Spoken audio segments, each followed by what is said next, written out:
Thank you so much for joining us today on this evening of Good Friday. Thank you for being with us for this very special evening. We have a very special guest speaking with us about a topic of importance and interest. Ambassador Chas Freeman will be speaking with us tonight, delivering a talk entitled "How Competitive is the United States with China?" I think everybody on the call is probably familiar with Ambassador Freeman. He's a retired career diplomat with a long and impressive career of serving our country in positions all over the world. I won't list all of his positions, but some of them include he was United States ambassador to Saudi Arabia. He was head of embassy in Bangkok and Beijing. He was assistant secretary of defense and many other positions. Also, when President Nixon traveled to China, Ambassador Freeman was the chief translator at that time. So it's a very big honor for me to introduce Ambassador Freeman. For the format of tonight's event, he's going to deliver us a talk, as I mentioned, in which he has some supporting materials, slides, and whatnot. And after his talk, we'll have a Q&A session, hopefully to wrap up around, I would say, 7:40 or so, 7:45 maybe. So again, everyone, thank you very much for joining us. Thank you, Ambassador Freeman. And once again, I'm very honored to be introducing you. Thank you so much for joining us today. Thank you, Emmer. You've exposed the fact that I couldn't keep a job. I kept moving around doing different things. We Americans have bet our future on competition with China. And the keys to winning this competition are clearly domestic economic and technological renewal, as well as enhanced influence abroad. And so far, the evidence suggests that we are achieving neither. Yet we have just started an economic forever war with China. What's happening reminds me of the saying, "Quos Deus vult perdere, prius dementat." Whom the gods would destroy, they first make mad. Our country now disparages public service. It's taking a chainsaw to its institutions.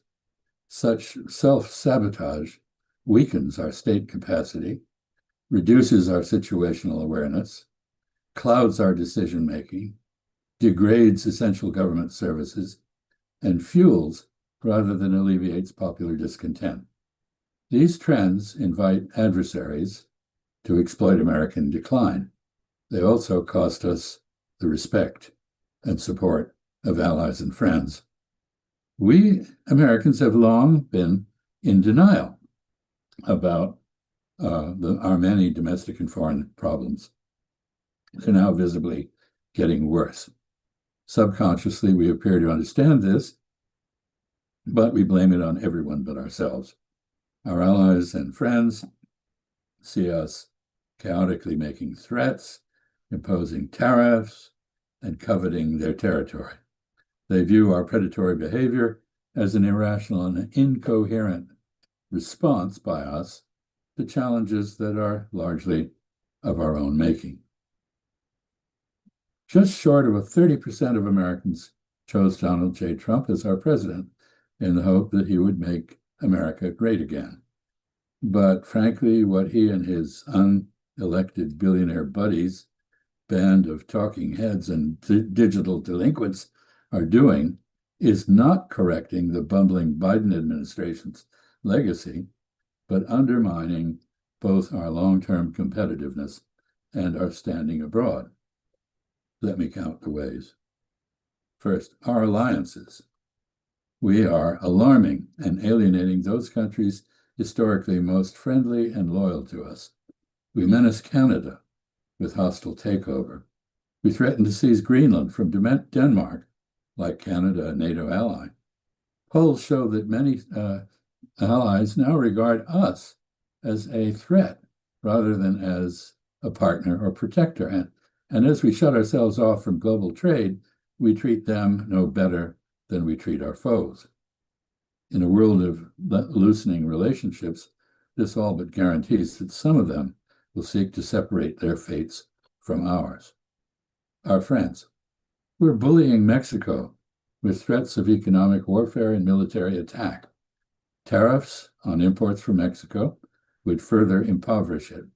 Deprived of their livelihood, more Mexicans will flee their country in a desperate search for a better life in ours. Military threats are more likely to drive Mexico into the arms of our adversaries than to secure their cooperation.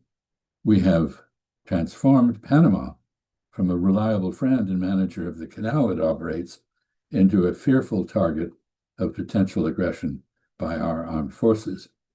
By alienating neighbors, we are opening our formerly secure sphere of influence in the Western Hemisphere to inroads by great powers beyond it. Our moral standing. Israel's cynical war of annihilation against the Palestinians has supplanted the European Jewish Holocaust as the global epitome of evil. We are shameless accomplices in Israel's genocide, sadism, land grabs, and other war crimes. Our reputation as a beneficent international actor.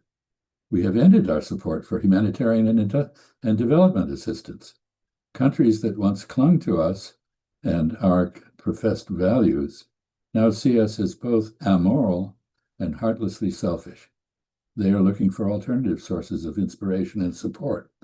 They will find our adversaries eager to supply both. China and Russia led the relief effort that followed the recent earthquake in Mandalay, Burma, Myanmar. We were absent. I was there in the first place before. We were absent from this disaster relief effort. Our status as an honorable, law-abiding nation, we have become infamous for our disrespect of the UN Charter and related treaties and conventions, our invasions of other countries on flimsy pretexts, our pursuit of territorial aggrandizement at the expense of both allies and friends, our unprincipled abandonment of solemnly contracted commitments, and our punishment of those attempting to enforce international law. Others now see our behavior as that of a mafia don, not a responsible member of the international community. Our leadership on planet-wide problems, we have withdrawn from an increasing number of international rulemaking bodies and are absent from even more multilateral meetings. We have abandoned both diplomacy and arms control as means by which to bolster global stability and peace. Our government is no longer part of the global effort to retard or mitigate climate change. Our research and development capabilities.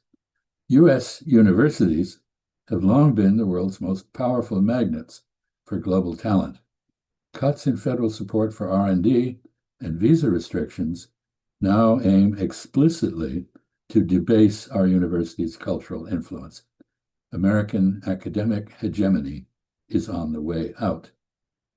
Our economic and technological competitiveness. Protectionism is an explicit admission that many elements of our economy as currently structured can no longer stand up to foreign competition. Our new habit of banning technological innovations made elsewhere from our market is even more damaging. This subsidizes and preserves uncompetitive backwardness. Consider the steel industry, electric vehicles, TikTok, DeepSeek, solar panels, wind power, and telecommunications as examples. By denying ourselves the benefits of intellectual advances by others, we've chosen a path that leads inexorably to technological inferiority. And finally, our leading companies' markets. Denying U.S. IT companies access to China, their largest overseas market, deprives them of the revenue they need to stay ahead of their Chinese and other competitors. As the saying goes, when the winds of change blow, some people build walls while others build windmills. Rather than focusing on self-improvement and seizing opportunities, Americans have chosen to throw our declining weight around internationally. We rely on brute force economic, financial, or military coercion to bring other countries to heel. This is no way to compete with China or any other rising or resurgent great power, and it is no way to secure the blessings of liberty to ourselves and our posterity. Meanwhile, despite many difficulties and not a few mistaken policies, China continues to power ahead. While we scapegoat and bully others, the Chinese remain single-mindedly focused on enhancing their economic, scientific, and technological prowess. They are ready, willing, and able to reach out to the foreign partners we are alienating. China had a couple of bad centuries, but it's back, and in the process of resuming its millennial position as the world's largest economy. Hammer, could you put on slide 2? I can't see the slide, so I will have to assume that that is, in fact, the last 1,000 years or so of economic history in a chart. And if you look at that, you will see that in 1820, China was about a third of the global economy, and that's pretty much where it's coming back to now. India also, throughout most of history, was an enormous force in the global economy. The US peaked in 1950, if you look at that chart. China's growth has slowed, but it's still growing twice as fast as the United States. In purchasing power terms, which avoid the significant distortions imposed by an overvalued US dollar and changing exchange rates, the Chinese economy is already 1/3 larger than ours. Next slide, please. So you can see the size of the Chinese economy on this chart, which is quite surprising to people. Everywhere in our press, we see the second largest economy when China is mentioned, but that is a distorted view. Look at slide 4, the next slide. China produces more than 1/3 of the world's manufacturers. It's the world's largest trading nation and principal trading partner of more than 100 countries. Now, this chart, these charts, that is the slide that China as a manufacturing superpower doesn't have totally up-to-date data. The share of manufacturing capacity in particular goods is from 2023, but the share of global production is from 2022. It's probably now about 34% rather than the 31.2% that the chart shows. Now, over 1/4 of the world's STEM workers, scientists, technologists, engineers, and mathematicians are Chinese. That proportion is growing. Nearly half of the world's patent applications now originate in China. Look at the next slide. And you'll see here that these, the patents applications are from 2021. China's growth year on year, that year was about 5.9%. And it dwarfed the United States, which had about a 1% increase. China was 51.1% of the global patent applications way back then in 2023, and the trend has continued. U.S. exports, sanctions, and other efforts to hamstring or reverse Chinese advances are demonstrably not working. Their main effects have been to stimulate China to redouble its efforts to become self-sufficient, to boost its commitment to science and technology, to further improve its already formidable educational standards, and to explore ways to counter U.S. financial hegemony. The latest Nature Index, the authoritative index on this subject, rates Harvard as the world's #1 university in natural and health sciences, with MIT in 10th place. Chinese universities hold places 2 through 9. China's challenges to our global preeminence are economic, scientific, and technological. There are no Chinese warships or bombers off our coasts. China espouses no territorial claims against us, whereas we have territorial claims against it, apparently.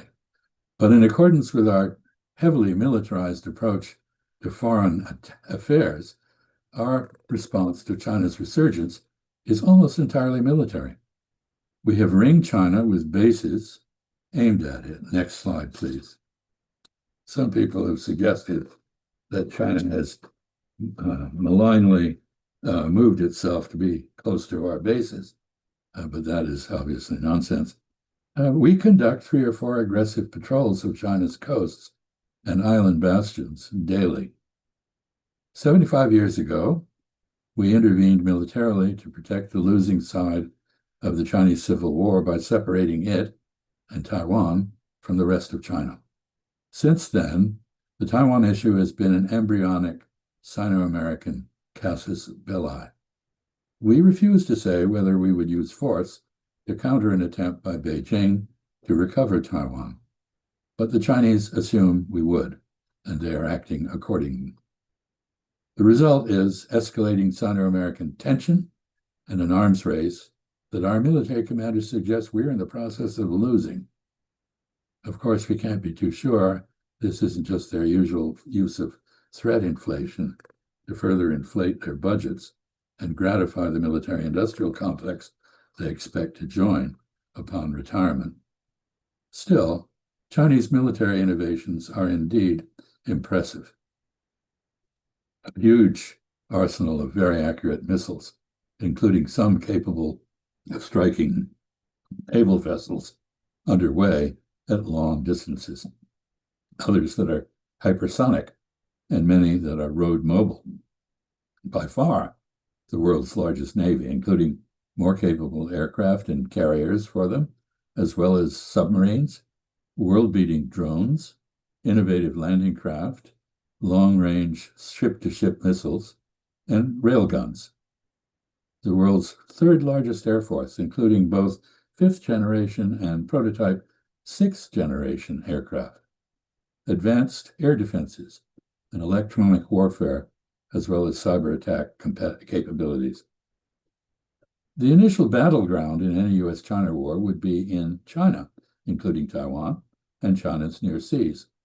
China would be fighting on its own doorstep, enjoying very short lines of communication and supply lines. The United States would be projecting power to a battlefield over 7,000 miles away from our west coast.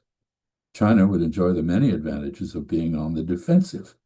From Beijing's perspective, the war would be about recovering and defending Chinese territory against foreign attack. In other words, about things that Chinese care much more about than Americans do. Multiple war games suggest that a U.S.-China war over Taiwan could cost both sides the bulk of our navies and aircraft. China has the industrial surge capacity to replace its ships and aircraft, but we do not. Losses on the scale projected would cripple the United States as a global power, not just cost it its 8 decades-long dominance of Pacific Asia. The one certain outcome of a war over the political status of Taiwan would be the destruction of its democracy, as well as its prosperity and its industrial base. The ruin of Taiwan's advanced electronic industries would ensure huge collateral damage to the world economy. Such a war could have no winners, even if it did not escalate to the nuclear level, which both sides assume it could. Notwithstanding this, the focus of U.S. policy in Pacific and South Asia at present is on preparing for a trans-Pacific war with China and on persuading U.S. allies in the region to risk letting Americans use bases on their territory against China. In response, China is preparing for war with America. The U.S. and Chinese defense budgets are structured so differently that it's hard to compare them. Both omit significant amounts of military-related spending and cover them in other budgets. All in all, however, China now appears to be spending less than 2% of its GDP on national defense, while the U.S. Defense Department's budget alone is about 3.6% of GDP. Including U.S. military-related spending in other departments and agencies' budgets would bring total U.S. military spending to about 5.4% of U.S. GDP. The disparity in spending levels reflects many factors, one not least of which is the People's Liberation Army's exclusive focus on the security of the Chinese homeland and adjacent areas versus a U.S. military force structure designed to preserve U.S. global primacy by projecting American power to every corner of the world rather than just defending the American homeland. Our Defense Department is misnamed. In reality, it is an offense department. If Americans' concerns were truly limited to defending ourselves, we would spend a lot less. We would also consider diplomacy as a cheaper and more reliable way to make more friends and fewer enemies. Of course, defense budgets do not decide the outcome of warfare, but the balance of fervor often does, as the failure of our effort to prevent the unification of Vietnam or to pacify Afghanistan should remind us. In a bloody American rendezvous with Chinese nationalism over Taiwan, the balance of fervor would strongly favor China. So, increasingly, would the military balance. And the more both sides prepare for war, the more likely it becomes. U.S. policy has shifted from favoring a peaceful settlement of the divisions between Taipei and Beijing to de facto support for Taiwan's indefinite separation from the China mainland. This approach rejects diplomacy to rely entirely on military posturing against China. It is a direct challenge to China's sovereignty, territorial integrity, and national security, as well as to its amour propre. China sees unsettling analogies to the evolution of U.S. policy toward the war in Ukraine. The U.S. objective has not been to promote Ukraine's well-being or its domestic tranquility, still less to save Ukrainian lives, but to counter, isolate, and weaken Russia. Similarly, in the case of Taiwan, the U.S. seems much less concerned about Taiwan and its inhabitants than about showing China who's boss, weakening it, and countering and containing its influence abroad. China is as opposed to the strategic use of Taiwan against it as Russia has been to the incorporation of Ukraine into an alliance hostile to it, or for that matter, as the United States was to a menacing Soviet presence on the island of Cuba. Russia's special military operation in Ukraine has been carefully limited. It may seem to demonstrate that superpowers can conduct a proxy war without resorting to nuclear weapons. But a war over Taiwan would not be a proxy war fought in a third country like Korea, Vietnam, or Ukraine, but a war conducted directly between U.S. and Chinese forces on territory universally acknowledged to be Chinese, Taiwan and the China mainland. Such a war could not and would not be limited. The Chinese would inevitably respond to U.S. devastation of parts of their homeland by counterattacking ours. Each side would be tempted to employ nuclear weapons to incapacitate the other. The United States is currently engaged in a massive program of nuclear force modernization aimed explicitly at prevailing in a war with China. The United States remains the only country to have ever used nuclear weapons against another people. U.S. nuclear doctrine explicitly authorizes a nuclear first strike on enemies, whether nuclear armed or not. In the past, on at least 3 occasions, the Chinese say 6, our government has threatened to launch a nuclear attack on China. We have provided no assurances that we will not do so again. This and the mounting likelihood of a Sino-American war over Taiwan have catalyzed an unfortunate change in Chinese nuclear strategy. China was long content with a minimal nuclear capability, a force de frappe in the French phrase, one able to respond to a nuclear attack by taking enough of a bite out of the enemy to cause it to think twice about using nuclear weapons to attack any part of China. But China is now embracing mutually assured destruction, mad, and building a nuclear force that could destroy the United States if Americans use nuclear weapons to attack China. A war that can not only not be won, that not only cannot be won, but it also risks becoming existential, should obviously never be fought. Our diplomacy should focus on ensuring that it never is. A diplomacy-free, all military, all the time U.S. policy toward China, like our current policy, therefore makes no sense at all. The Chinese military posture is defensive. Our military is in China's face. People's Liberation Army is not in ours.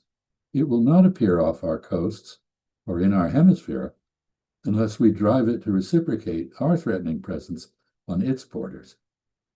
Our current policies risk convincing China eventually to do just that. This underscores the absurdity of how Americans are dealing with China's return to its millennial wealth and power. China's eclipse of all U.S. global primacy and its dominance of Pacific Asia is grounded in the growing scientific, technological, and economic dynamism that it possesses. Next slide, please. These are projections to 2030, which is not that far away. 5 years from now, we will see 37.6% of the world's STEM workers in China. India will have 26.7%, Russia 4.5%, and we'll be fourth with 4.2%. That is, all this was drawn up before we set out to wreck our universities. In any event, by 2030, China will probably have almost 9 times as many STEM workers as we will.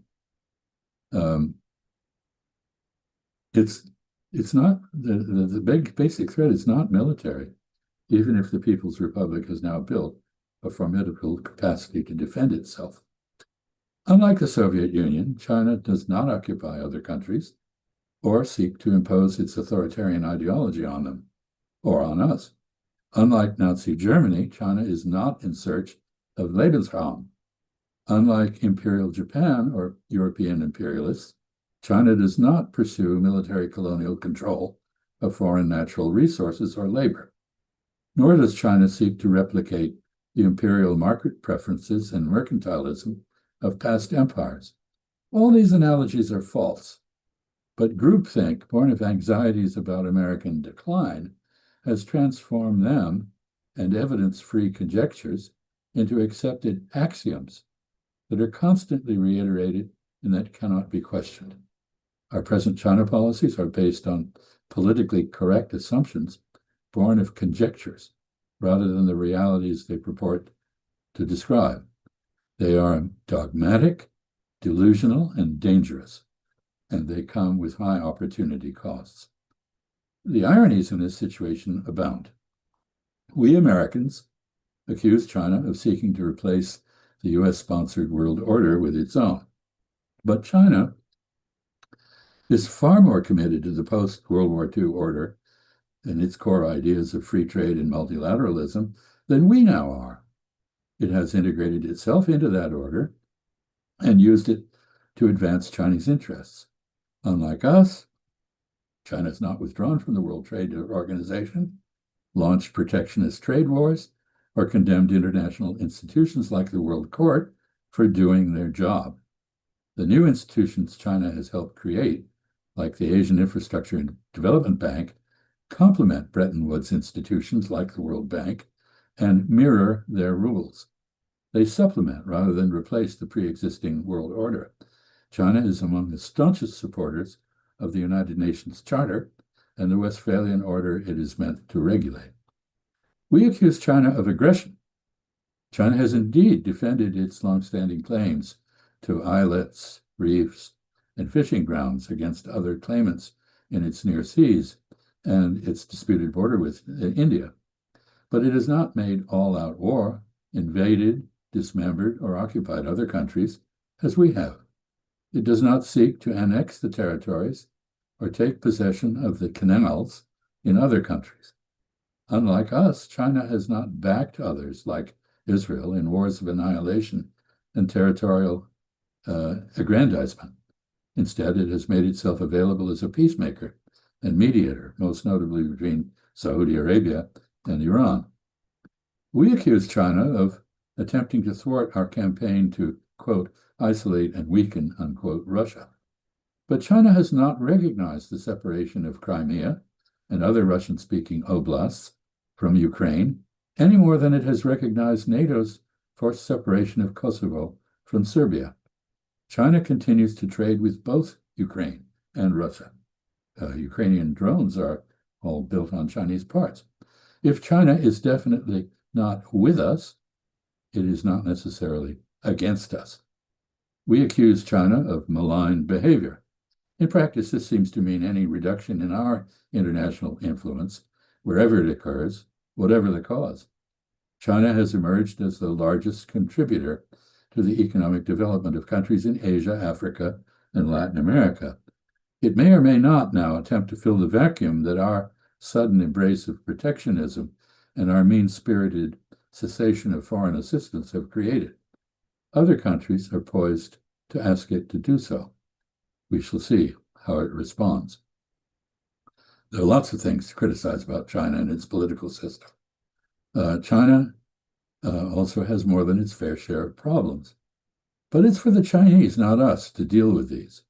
In this context, mirror imaging to produce a portrait of China that much of the world would say better describes us is not just a faulty basis for policy, but counterproductive. It is entirely correct to describe China as a systemic challenge to our current internal disorder and decadence, fiscal improvidence, oligopoly and plutocracy-dominated economy, complacent sense of superiority, jingoistic foreign policy, job-stripping financial capitalism, and collapsing educational standards. But the operative question for Americans is what to do about those things. There are many elements of the Chinese system from which we might usefully draw inspiration, but China's authoritarianism and disrespect for the rule of law, which we are now inadvertently emulating, should not be among them. We cannot replay the strategy of containment that successfully isolated the Soviet Union until it succumbed of its own defects. Attempting to do so with China will isolate and impoverish us rather than the Chinese. China is outperforming us. It faces many challenges, but it is socially stable, economically productive, ever more scientifically and technologically capable, increasingly innovative, and internationally engaged. We may snarl at globalization, but globalization is continuing without us, and China remains both at its center and a major beneficiary of it. Attempting to perpetuate our global primacy and pacification hegemony by cutting ourselves off from China and the world is an evasion of the pressing need to reform our system to make it more competitive. Focusing on hamstringing China rather than getting our own act together entails huge opportunity costs.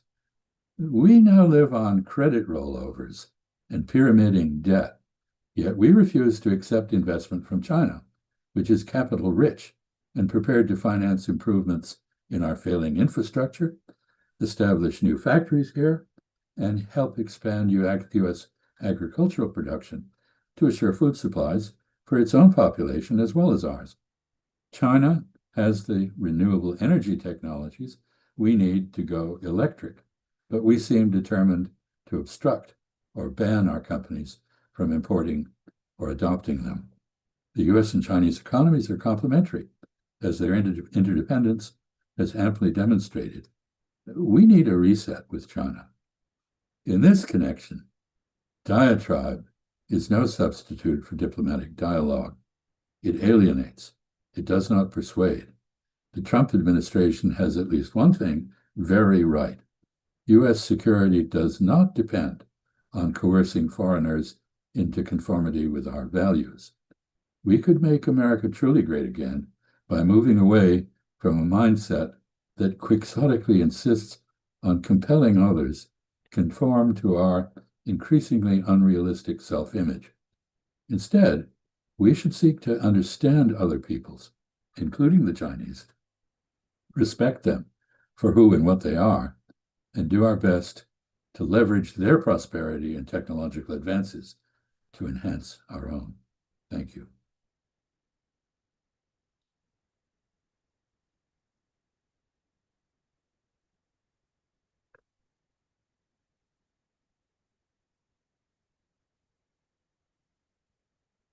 So I'm waiting for the, thank you for the hand claps. I'm waiting for Amr to take over here. There. Yes, sorry about that. Thank you very much, Ambassador, for that talk. I think I speak for our entire audience to say that we're very grateful and fortunate to heard that talk about China from one of the leading experts on the subject. So thank you again very much, and I look forward to the question and answer session after two very quick announcements. Okay. The first one is to the audience. Thank you again for joining us. It's your support and also your financial support that allows us to put these events forward. So I'll share a donation link in the chat. And if you can, please donate to us because that'll allow us to keep doing these events going forward. The last announcement I'll make is that on April 26th, next week, we're hosting a talk from Dr. Professor Sami Al-Arian, who's Palestinian, son of refugees from Gaza. And he was a political prisoner in the US and he was deported to Turkey. So he's in Turkey now. He has a very complicated story, which if people are interested in, there's a documentary film called, I believe it's called Al-Arian or the USA versus Al-Arian. And I'll share the link for that in the chat momentarily as well. So thank you again, Ambassador, for that very informative chat. I'm seeing a lot of comments in the, for that very informative talk. I'm seeing a lot of comments in the chat thanking you as well. For our first question today, I'm going to ask, I don't want to mischaracterize John Mearsheimer's views, but it's when I listen to him, it seems as if he's saying that a war between the US or some sort of conflict between the US and China is inevitable because of declining great power on one end and a rising great power on the other end. But I wonder, what is your view on that? Well, there are two I think, overly mechanistic theories of international relations. One has been put forward by my friend Graham Allison at Harvard, the so-called Thucydides trap. And I think he looks at Thucydides' writing on the Peloponnesian War and concludes that the rise of Athens alarmed Sparta so that the war became inevitable. But in fact, of course, the interesting thing there is that Athens was a democracy and Sparta was the authoritarian state.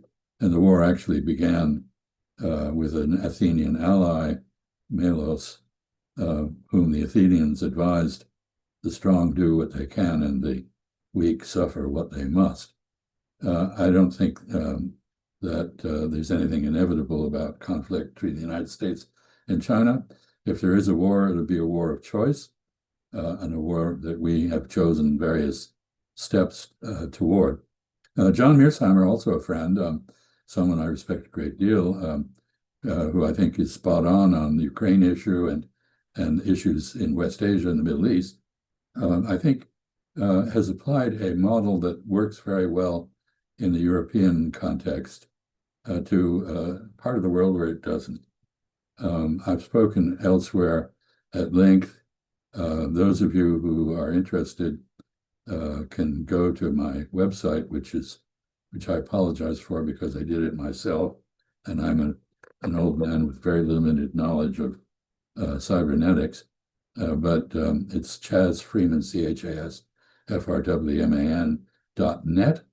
There's a talk there. If you search for the three-body problem, you will see an account of Asian history that makes it clear that it was not at all similar to the squabbling, squirming, bloodthirsty European history that John has based his theory on. I think culture does matter, and I don't think that the Franco-German model applies in Asia necessarily. So I'd invite you to look at that talk. But I don't think there's anything inevitable. I think we have freedom of choice. We have free will. We can decide whether we're going to go on in the course that we're on, which I think does lead inexorably to some sort of conflict, because it provides no peaceful resolution of the differences between us.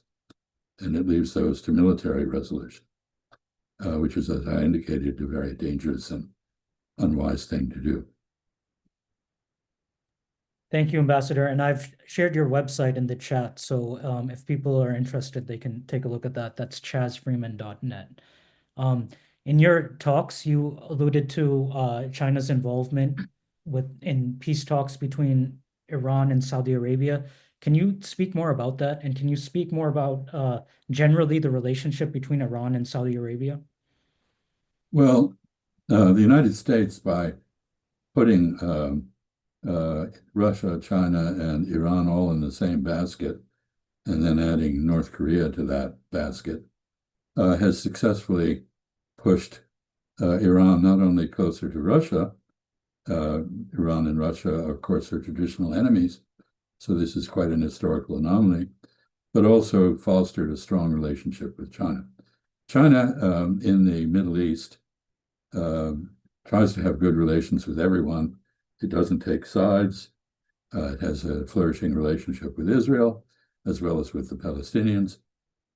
And it presents itself as an advocate for diplomacy and dialogue.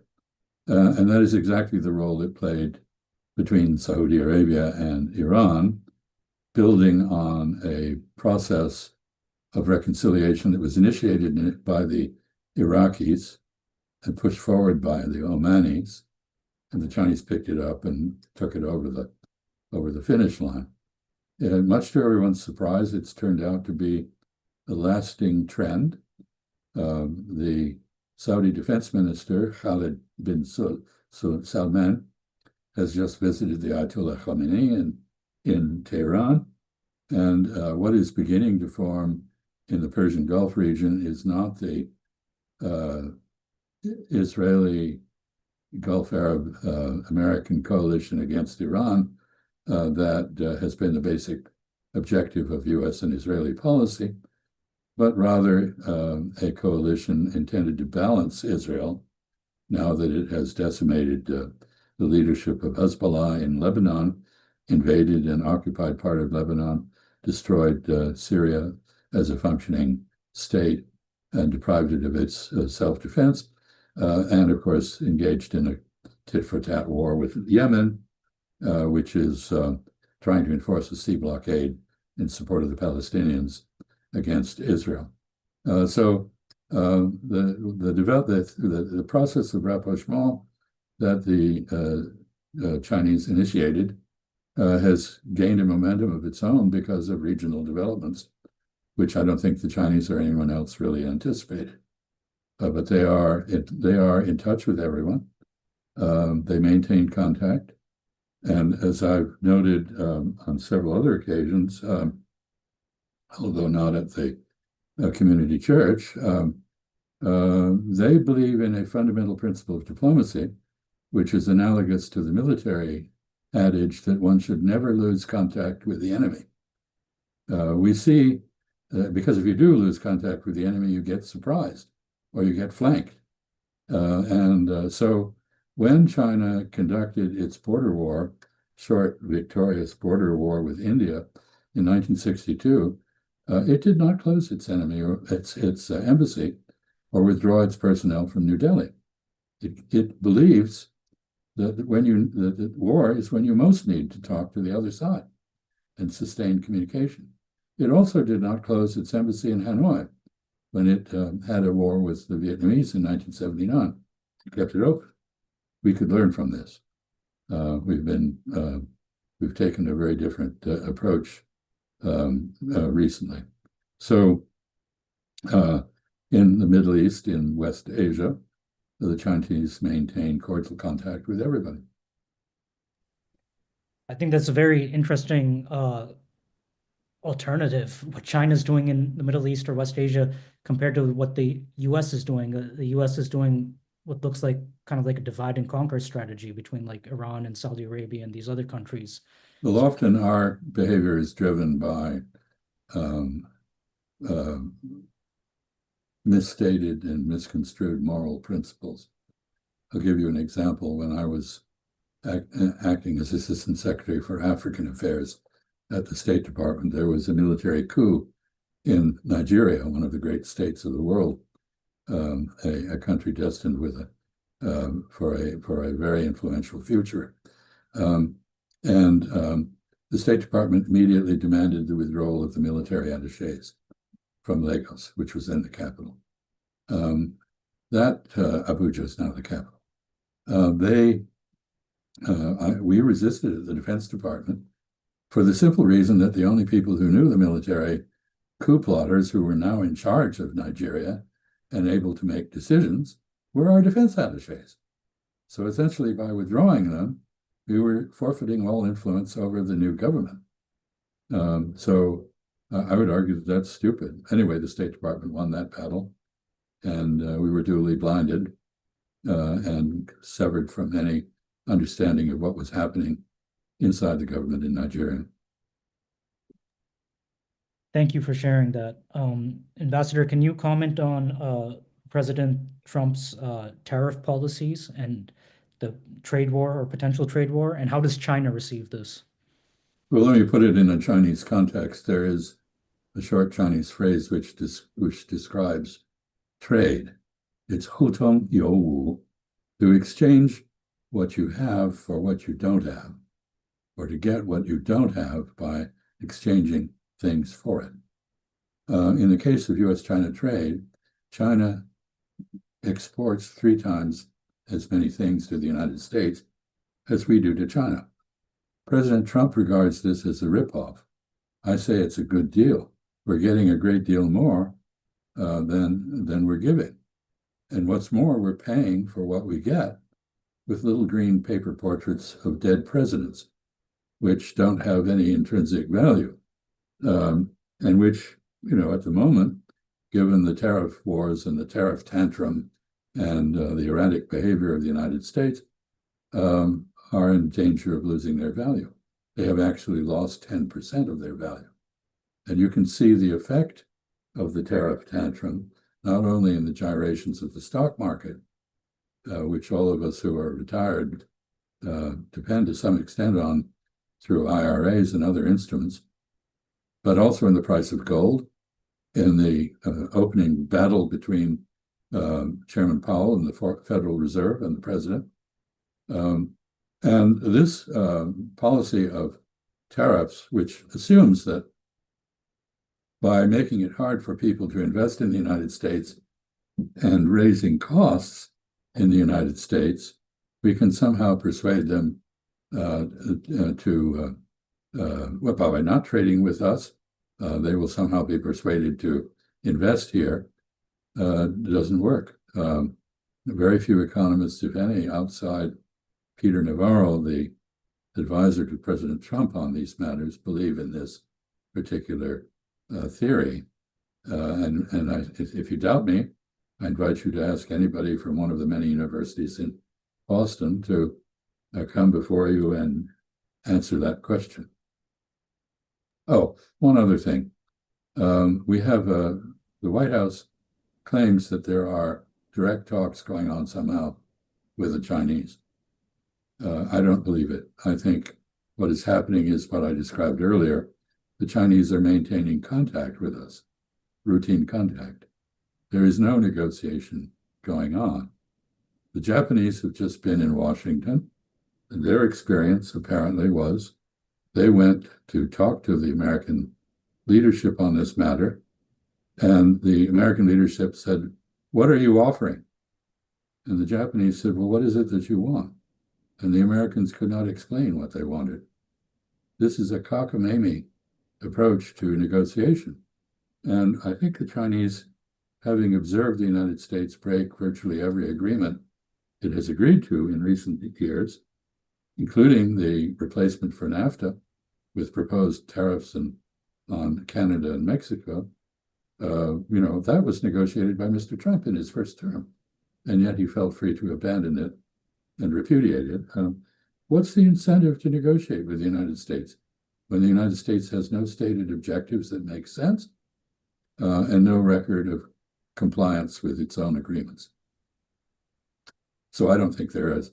I think the Chinese have decided they will wait us out and see how Americans like Walmart and Amazon denude of products. 60% of Walmart's products originate in China. They're all tariffed. And just to follow up on this topic, I'll read a question from the chat from our group member Quanta Dawn Light. She's asking, how are the tariffs going to affect trade deficit and U.S. debt levels? They affect U.S. debt primarily because they generate inflation, and inflation raises interest rates rather than lowers them. This is the battle between Chairman Powell and President Trump. When you raise interest rates, you raise the increasing amount of money we have to pay on a national debt of about $37 trillion. When you continue to imagine that you can get by with modern monetary theory and pile up debt on debt, pyramid it, as I mentioned, you are adding to the burden on the American taxpayer for no gain. We don't pay as we go.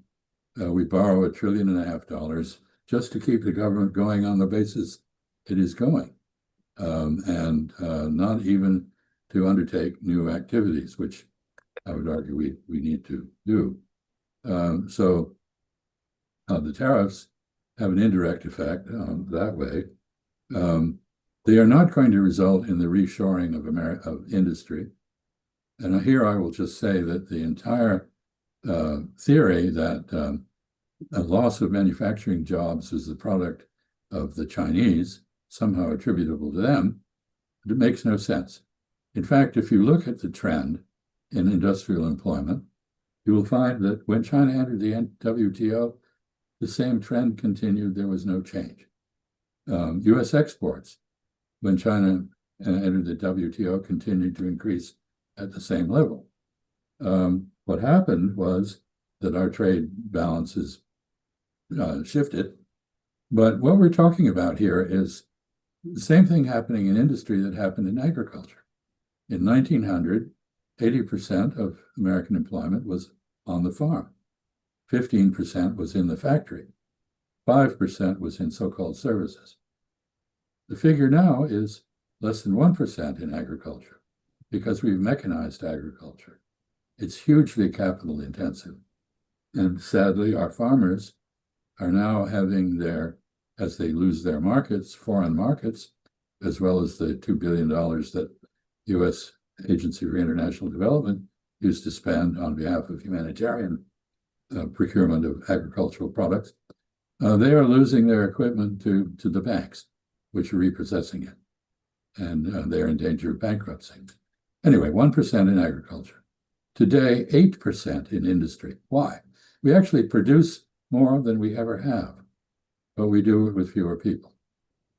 We have automated.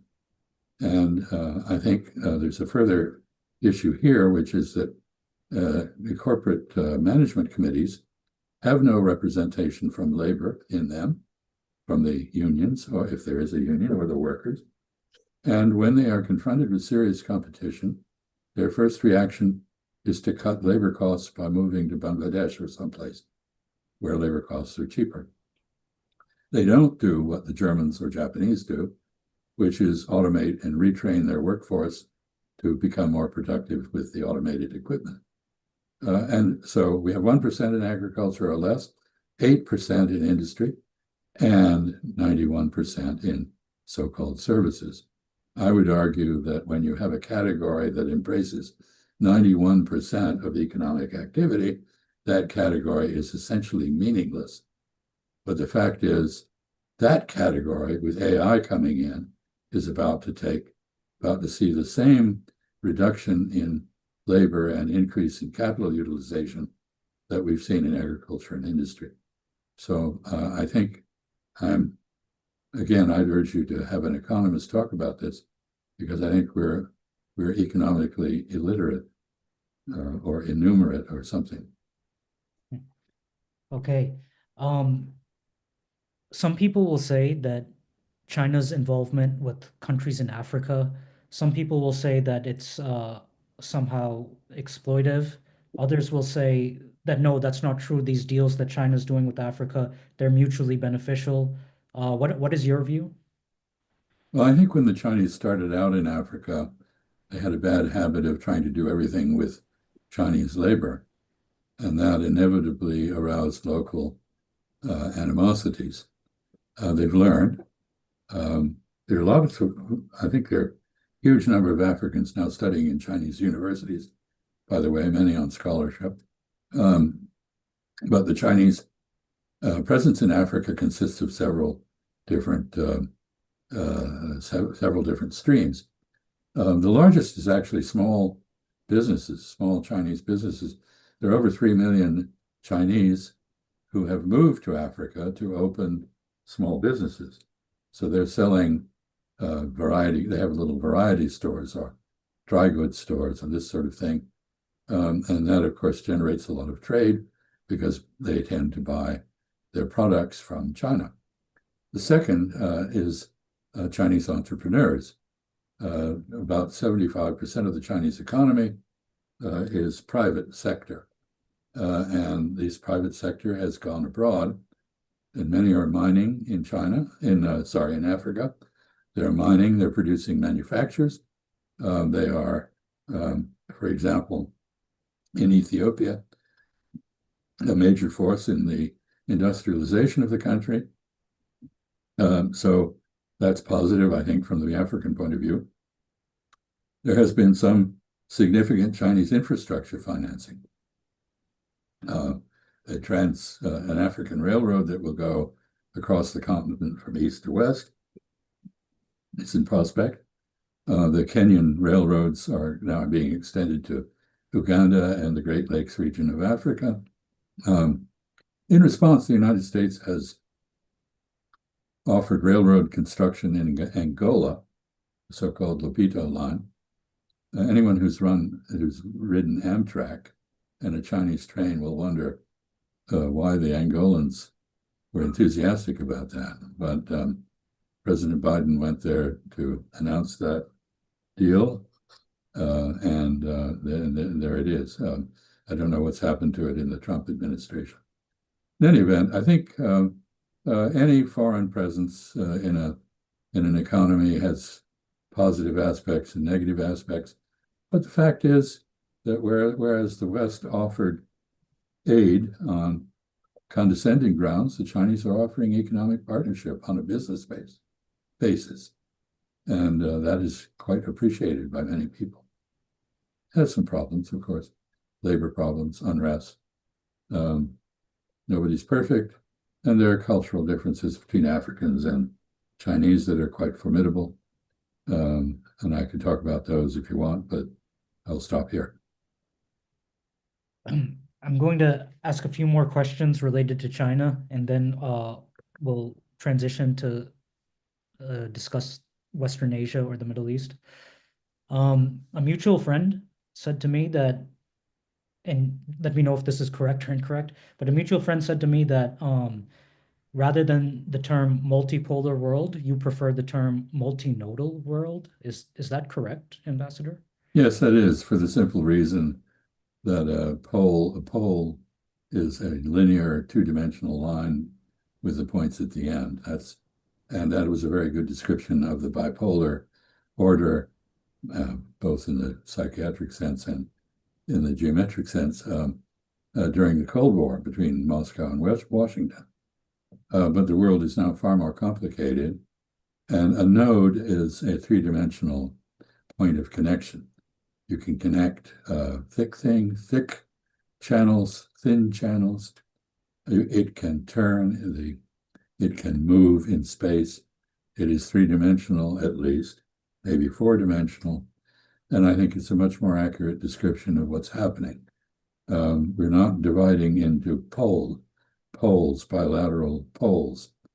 Countries are emerging with multiple connections. So countries may have, let's say, take a major rising future great power, Indonesia. Indonesia may have a conflict with China on fishing or South China Sea claims, and even have military clashes over those. But at the same time, it may have a robust investment flow from China. It may have a great deal of trade with China, and it may side with China on international issues. We see complexity now in relationships. I just mentioned the Saudi defense minister, Khalid bin Salman, going to Tehran as part of a further rapprochement between Iran and Saudi Arabia. But Saudi Arabia has a very good, strong relationship with the United States. It has a strong relationship with China, a strong relationship with Russia, a strong relationship with Germany, with Brazil, and an increasingly strong relationship with Malaysia and Indonesia. And of course, Japan and the Republic of Korea are very active there. So life is more complex in the new order than it was when everything centered on which feudal overlord, the United States or the Soviet Union, you look to for guidance and support.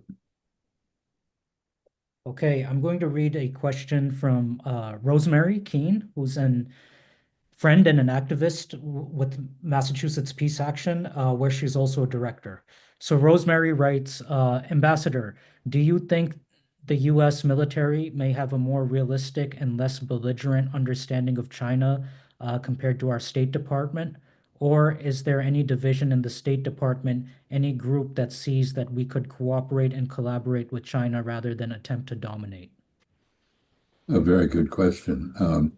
In my experience, the most bloodthirsty people are civilians because they don't risk their lives on the battlefield. They don't have the experience of having been in war. They believe war is a sort of video game in which the other side perishes and our side is left intact. The military have a far more realistic understanding of the limitations of the use of force and the dangers that it poses. So I can recall multiple meetings over the years that I served in the U.S. Foreign Service in the Situation Room at the White House when the civilians were advocating the use of force and the military were advocating caution and the use of diplomacy. Now, it may be that the military have an exaggerated notion of what diplomacy can accomplish, and ideally, the diplomacy is backed by the military, as well as operating as an inducement, a set of positive incentives for other countries to accept our view of where their interests lie and what they should do, as opposed to where they might have started out. Diplomacy is all about persuading others that they should see things the way you do and act accordingly in the way that you want them to act. That isn't accomplished very well by sending warships off their coasts.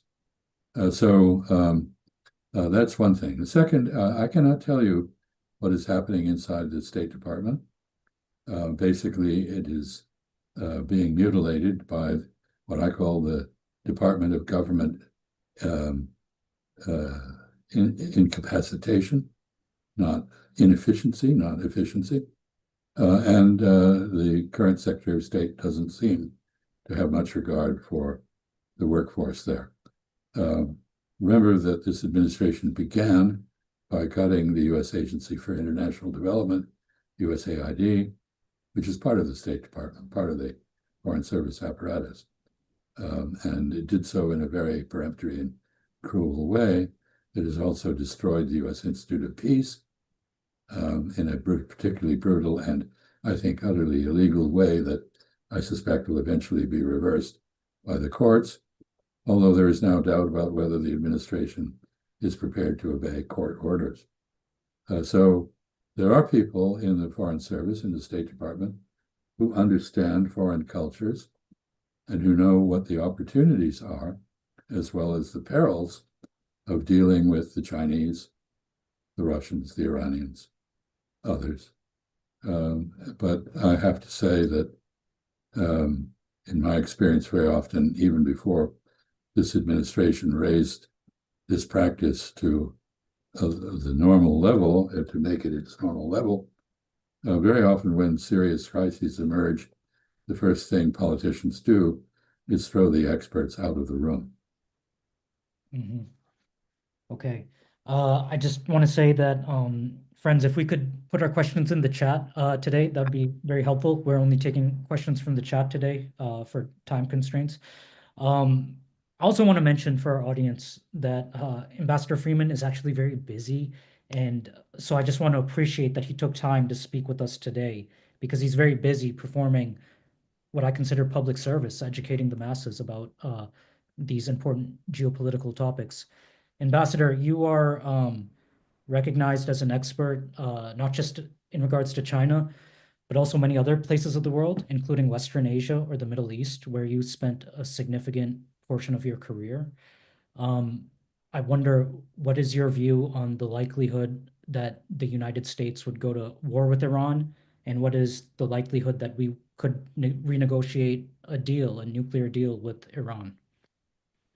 Well, this is imponderable. What is absolutely clear is that the government of Israel, the political establishment in Israel, has long wanted to enlist the United States in a war against Iran, which it hopes would not only destroy the Iranian nuclear program, such as it is. Iran, by the judgment of the Israeli intelligence services Mossad, as well as by the judgment of the CIA, has not made a decision to build a bomb, but it has been enriching uranium to levels which would make it possible to do that if there were a decision to do so. Israel wants not only the destruction of the nuclear program, it wants the subjugation of Iran, much as it has subjugated Syria, and its disarmament and regime change. And we just saw Stephen Witkoff, who is a crony of the president's from New York real estate circles, by all accounts, a very intelligent man, a good negotiator, someone with a lot of transactional experience in the real estate field, but no experience in diplomacy, no knowledge of the Middle East or its history, beyond whatever he learned in Hebrew school when he was a young man, and no negotiating experience outside the limited realm of real estate. Nevertheless, a man who's intelligent, who listens, who learns, who's clearly learning. He's being condemned for learning in the case of Ukraine, because he's learned some of the Russian point of view. And of course, you can't negotiate anything without understanding your opposite number's point of view. Empathy is the basis for strategy in diplomacy and elsewhere. So he went off to Oman, which has historically played a role in facilitating U.S.-Iranian interactions in the absence of direct diplomatic relations since the Islamic Republic was formed. And he had what was announced by both sides to be a very positive session with the Iranian foreign minister, Araghchi. And he said that Apparently, the Iranians came in with an offer to return their nuclear program to the level of 2015, which would mean that they would end enrichment activity above 3.7%, except more intrusive inspections by the IAEA, the International Atomic Energy Agency, and otherwise provide assurances that they did not intend to build a nuclear weapon. And it seems that Mr. Witkoff was impressed by this and basically accepted it, to the surprise of the Iranians. And then Mr. Witkoff went to Washington, where he had a surprise because the Israeli agenda, which is no nuclear program at all, disarmament of Iran, and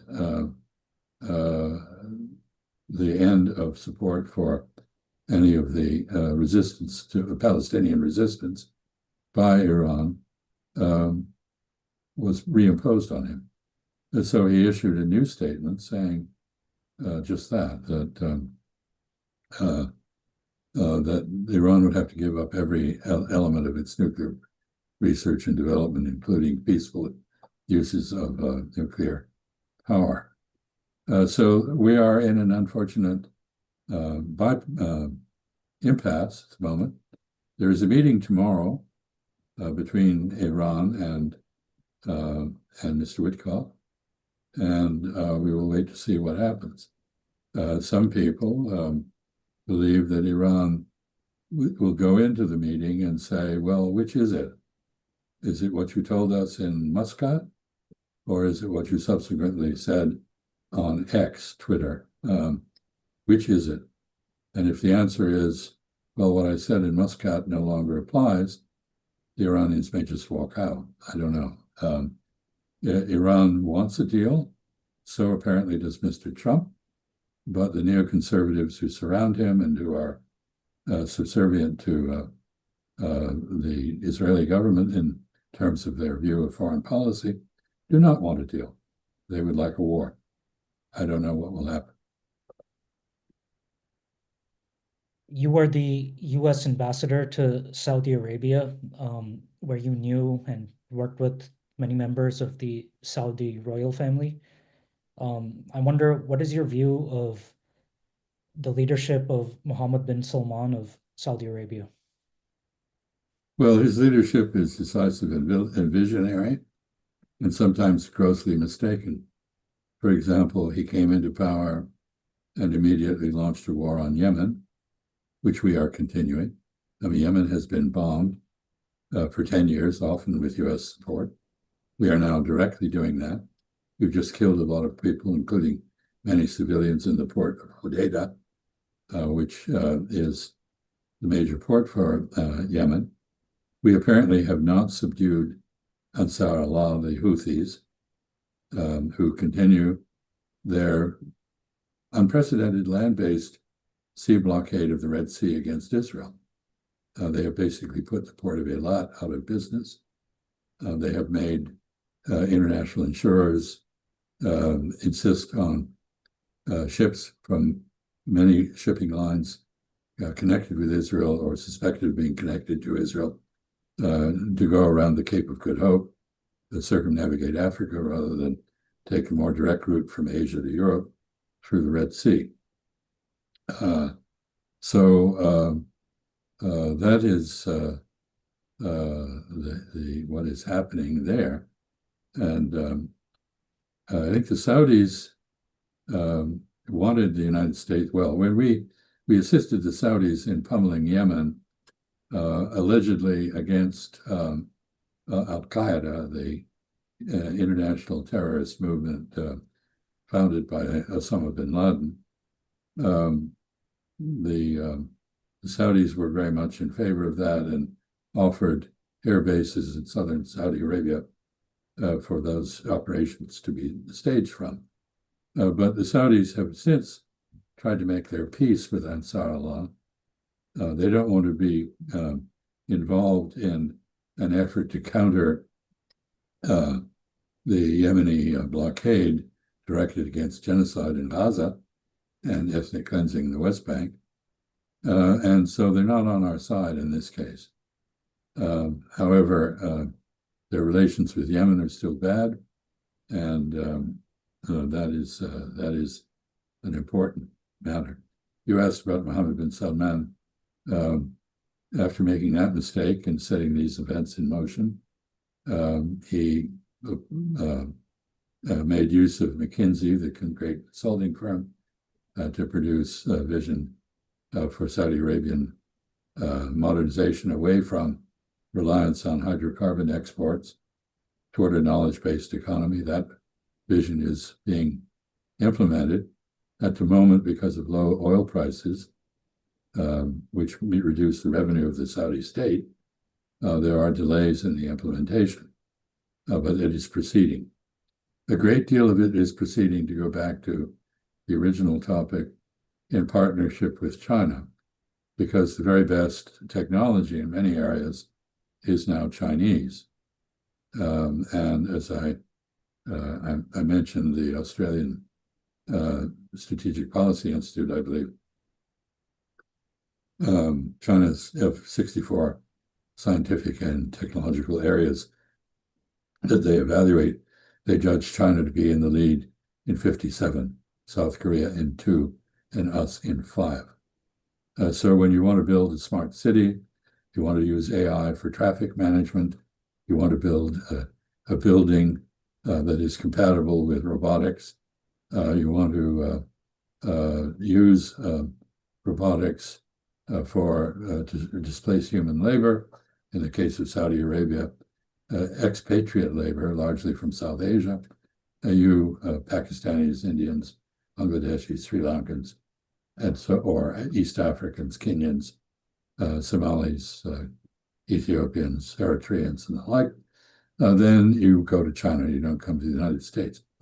So this is a factor in Mohammed bin Salman has essentially catalyzed a huge increase in trade with and investment by China.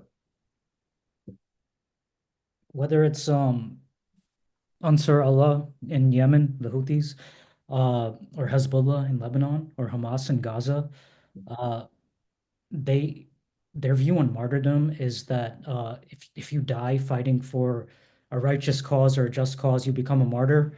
So if you live in those places and you believe that, those people are not afraid of dying. And when Saudi Arabia was bombing Yemen with the support of the United States, and it wasn't as easy as they thought it would be. The Houthis gave them more trouble than they thought. Shouldn't this be a lesson or a signal to the policymakers in the U.S. who are now currently bombing Yemen?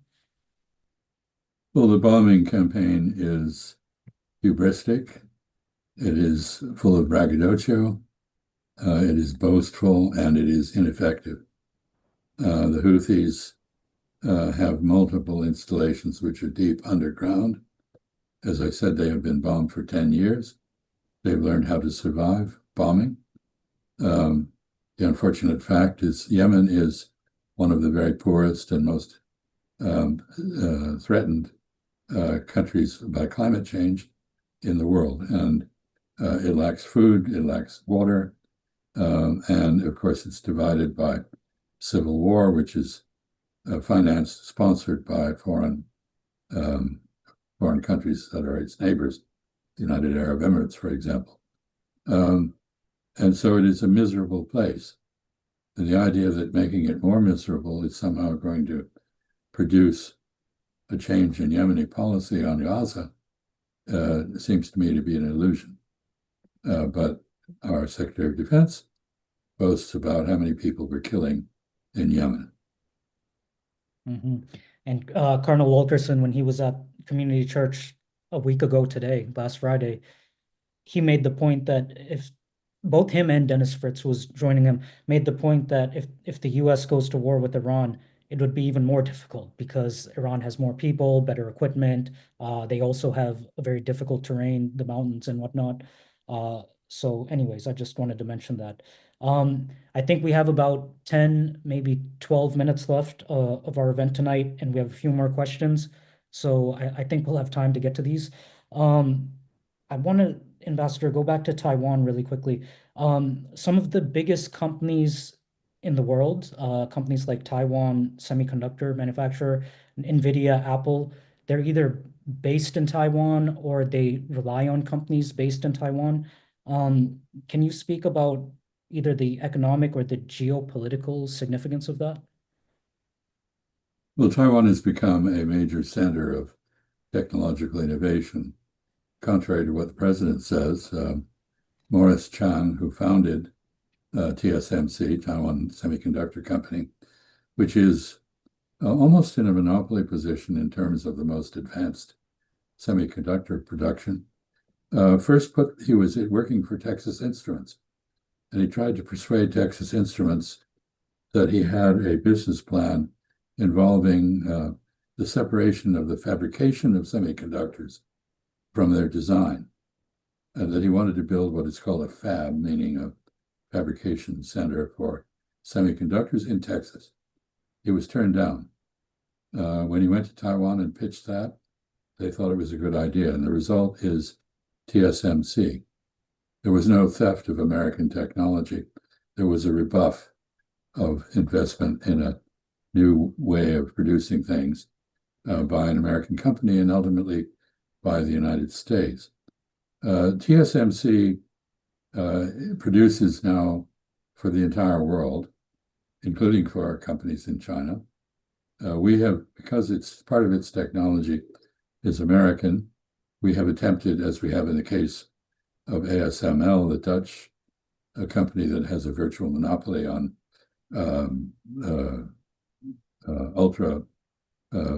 extreme ultraviolet etching of circuits on silicon. We've tried to prevent ETSMC from cooperating with the Chinese. The major result, as I indicated in my talk, has been to stimulate the Chinese to develop their own technology. And about a week ago, I read that they actually have now produced, not on a production scale, but on an experimental basis, a 1 nanometer chip, the most advanced in the world. And they are apparently they have developed techniques which bypass ASML's technology and produce chips of 2 or 3 nanometers without the ASML equipment. So, of course, they're also dominating the production of less capable sort of regular chips globally. So we are in the process of stimulating a sort of technological race, which is quickly narrowing the capabilities on the Chinese mainland and the gap between them and Taiwan. We, of course, are not major chip producers. We design things. And we just saw an illustration of how that works when Apple successfully appealed the extreme tariffs on China because they would have made an iPhone that would cost about $3,500. And they got relief. That and the bond market persuaded the president to relent temporarily.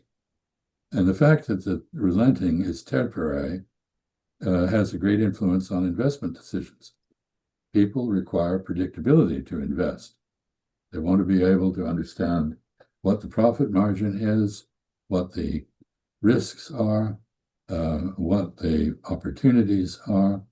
And they can't do that in a world where 1 hour the policy is this and the next hour it is that, and nobody can explain what it's all about. So TSMC has been basically blackmailed into trying to build fabs in Arizona and now I think one other location in the United States. We don't have the labor force to staff these factories. The U.S. Chamber of Commerce reports that there are 5 million STEM jobs in the United States that are vacant because we do not have the homegrown talent and workforce to staff them.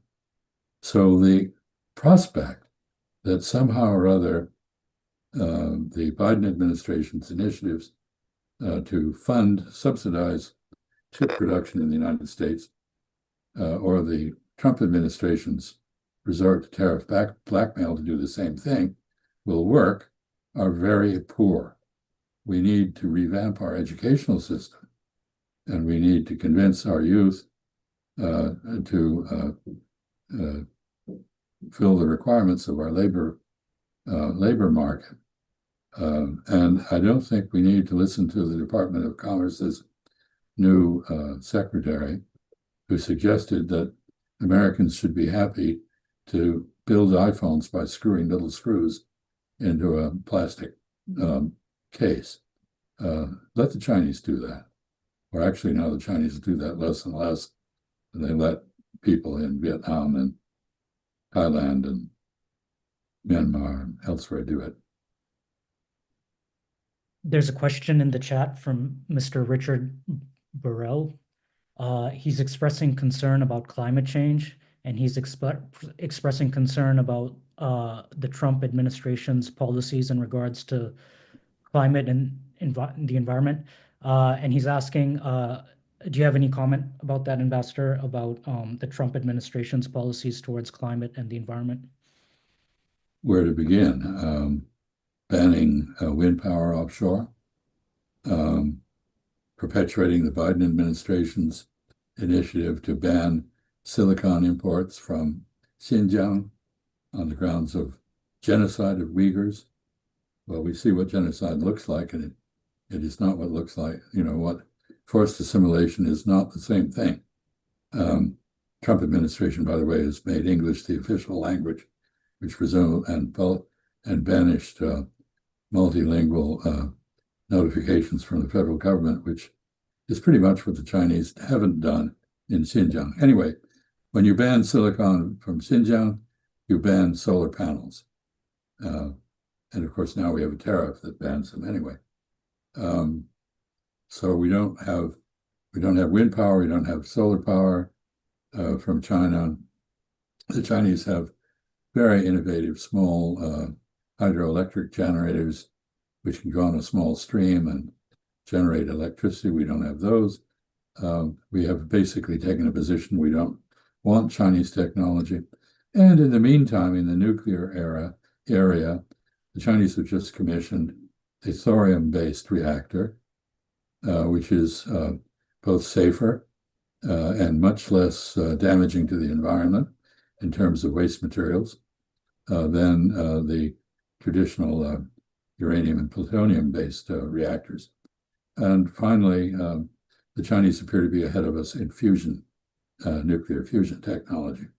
So by cutting ourselves off from the Chinese, we're doing huge damage to ourselves, and we're encouraging them to stride forward as we vegetate. Okay, I'm going to ask 3 more questions, and then, Ambassador, I'm going to give you the floor for any last words you want to give our audience tonight.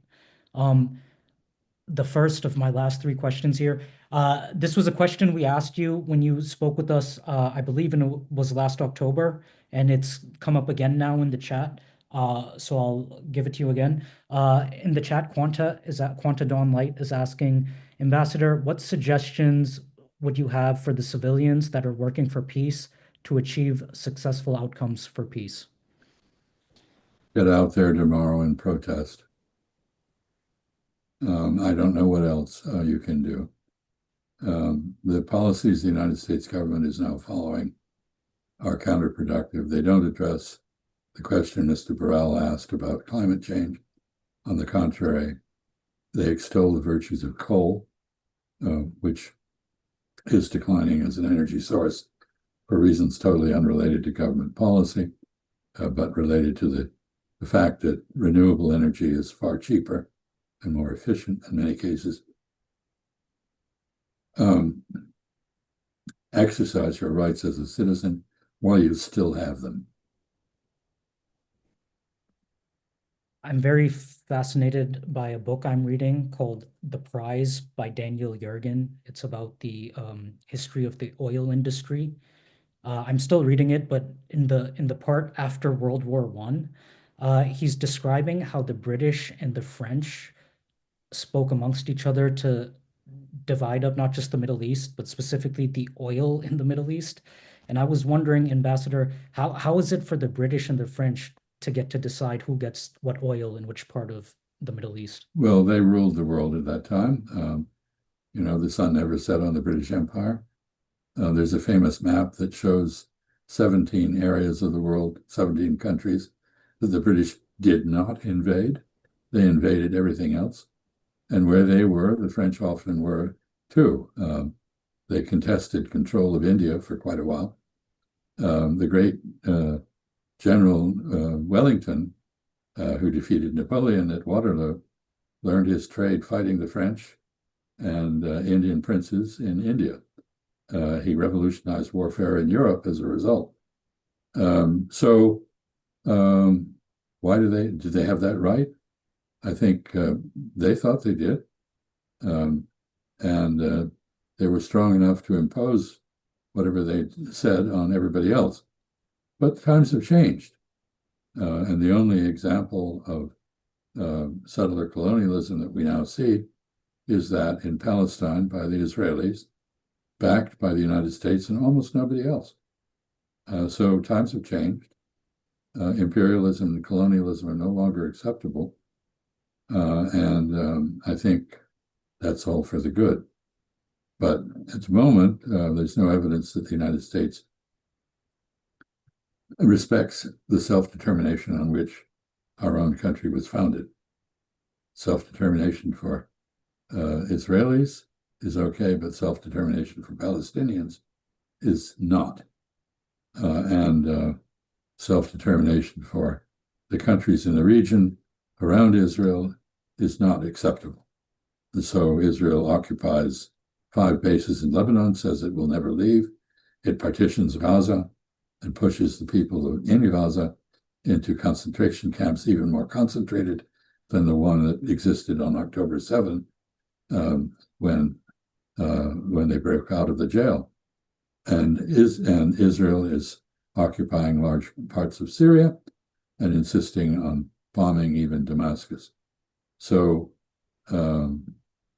imperialism is not dead.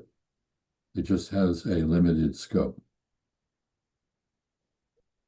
For the last question tonight, we didn't get a chance to talk much about this, but since you're here and you're a geopolitical expert, we're very fortunate to hear from.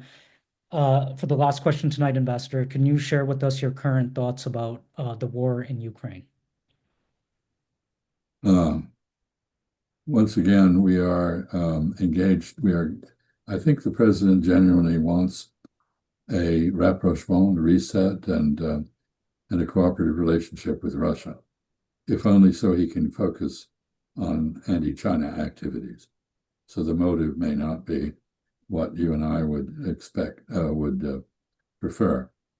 But the negotiations, such as they have been, have focused on the issue of ceasefire.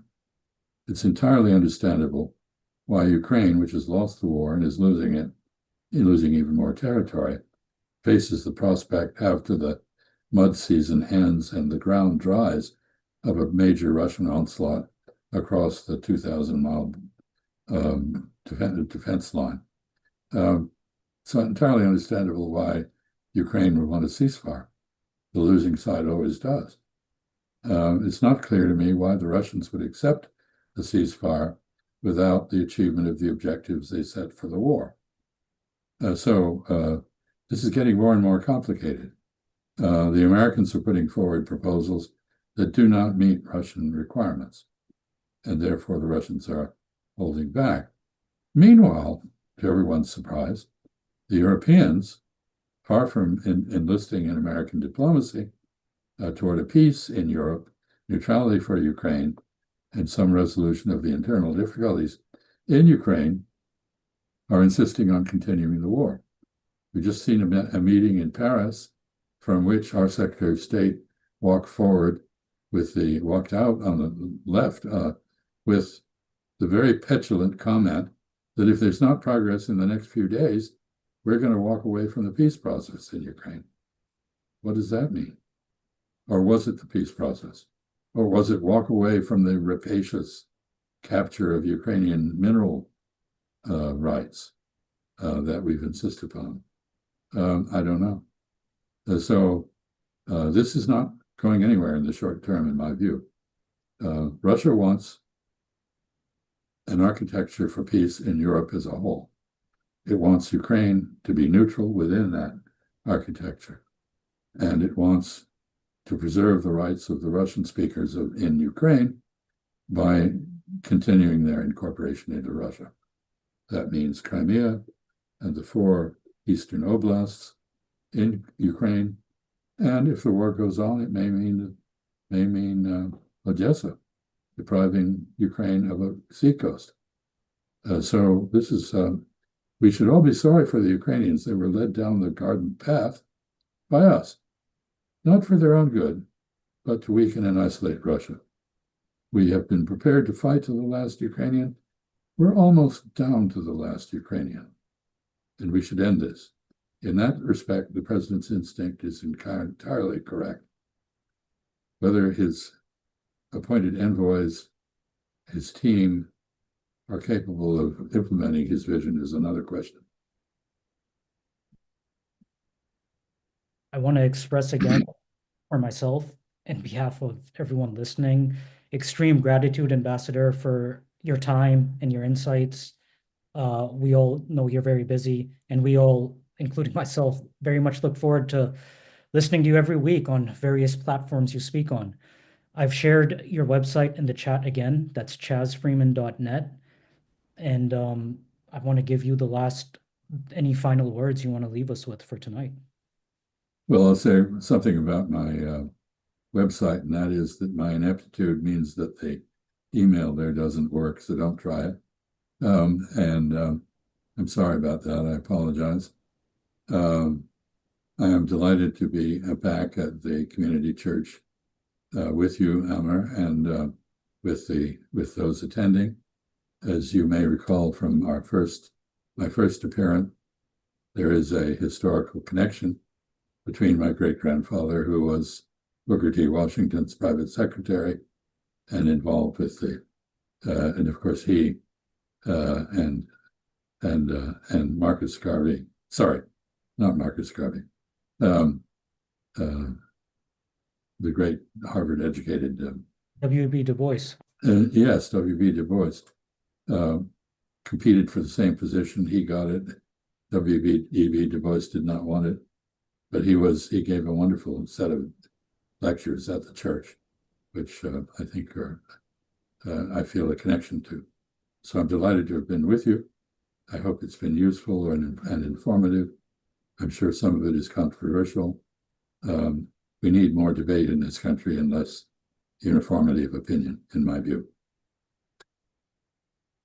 Thank you very much. And it's thanks to you that you contribute to that, more debate, intellectual debate, and educating and enlightening us. Thank you very much. Everyone in the audience is clapping. I can see a lot of clapping. Well, I'll clap back in the Chinese manner. And